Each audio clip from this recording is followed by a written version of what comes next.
Halo teman-teman, pada video kali ini kita akan membahas salah satu kerajaan Islam terbesar dan paling berpengaruh di Pulau Jawa, yaitu Kesultanan Mataram Islam.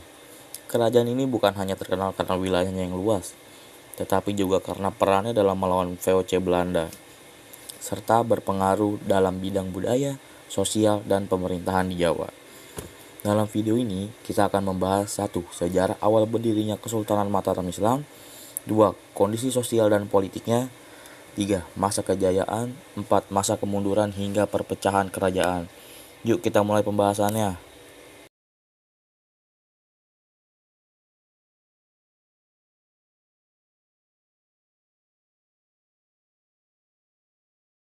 Kesultanan Mataram Islam berdiri pada akhir abad ke-16, tepatnya sekitar tahun 1586.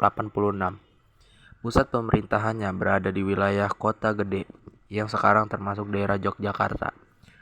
Pendiri kerajaan ini adalah Penembahan Senopati yang memiliki nama asli Danang Sutawijaya. Ia merupakan anak angkat dari Sultan Hadiwijaya, penguasa Kesultanan Pajang. Awalnya wilayah Mataram hanyalah sebuah daerah hadiah dari Pajang kepada Ki Ageng Pemanan sebagai balas jasa atau bantuannya dalam perang. Setelah Ki Ageng Pemanahan wafat, wilayah tersebut diteruskan oleh putranya yaitu Danang Sutawijaya. Seiring melemahnya Kesultanan Pajang akibat konflik internal, Danang Sutawijaya melihat peluang untuk membangun kekuasaan sendiri. Ia kemudian memisahkan diri dan mendirikan kerajaan baru yang dikenal sebagai Kesultanan Mataram Islam. Dengan kekuatan militer yang cukup besar dan dukungan para bangsawan Jawa, Mataram mulai berkembang pesat. Penambahan senopati, ekspansi wilayah ke daerah sekitar Jawa Tengah untuk memperkuat pengaruhnya. Sejak saat itu, Mataram tumbuh menjadi salah satu kerajaan Islam terkuat di Pulau Jawa.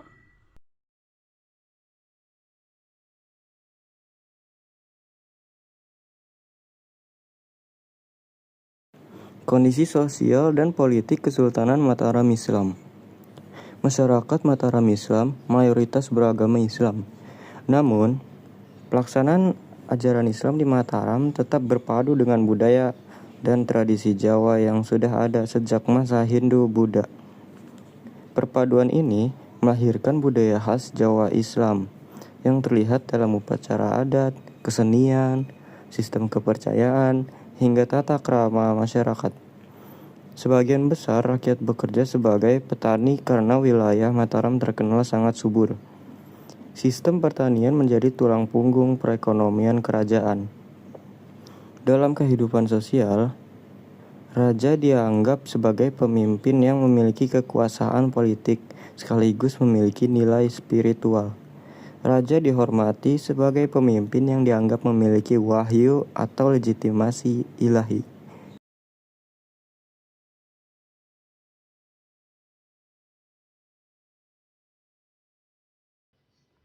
Dalam bidang politik, Mataram Islam menganut sistem monarki absolut, di mana kekuasaan tertinggi berada di tangan raja. Struktur pemerintahan terdiri raja, para bangsawan, adipati, dan pejabat daerah yang mengatur wilayah-wilayah kekuasaan. Mataram juga menerapkan sistem perluasan wilayah melalui penaklukan dan persekutuan politik. Beberapa wilayah di Jawa Tengah dan Jawa Timur berhasil dikuasai. Namun seiring waktu, Mataram harus menghadapi ancaman dari luar, terutama dari VOC Belanda yang mulai menguasai perdagangan di Nusantara.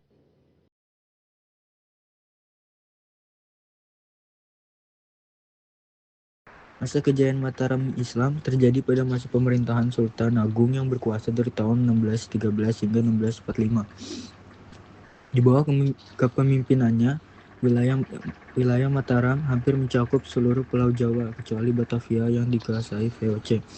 Sultan Agung dikenal sebagai pemimpin yang tegas, berani, dan sangat menentang penjajahan Belanda.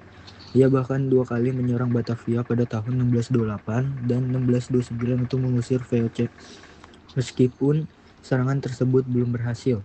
Selain dalam bidang militer, Sultan Agung juga berjasa dalam bidang kebudayaan. Salah satu peninggalannya adalah kalender Jawa yang menggabungkan sistem kalender Islam dan tradisi Jawa. Pada masa ini, Mataram menjadi pusat kekuatan politik terbesar di Jawa dan memiliki pengaruh yang sangat luas.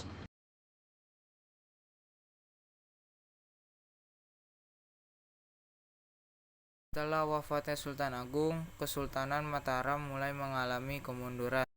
Raja-raja penggantinya tidak memiliki kemampuan kepemimpinan sekuat Sultan Agung.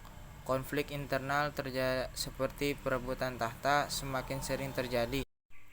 VOC Belanda memanfaatkan situasi tersebut untuk ikut campur dalam urusan politik Mataram. Belanda memberikan dukungan kepada pihak-pihak tertentu demi mendapatkan keuntungan politik dan ekonomi. Puncak kemunduran terjadi pada tahun 1755 melalui Perjanjian Giyanti. Perjanjian ini membagi wilayah Mataram menjadi dua bagian, yaitu Kesultanan Yogyakarta, Kesultanan Surakarta. Perpecahan ini menandai berakhirnya Kesultanan Mataram Islam sebagai satu kerajaan besar yang utuh.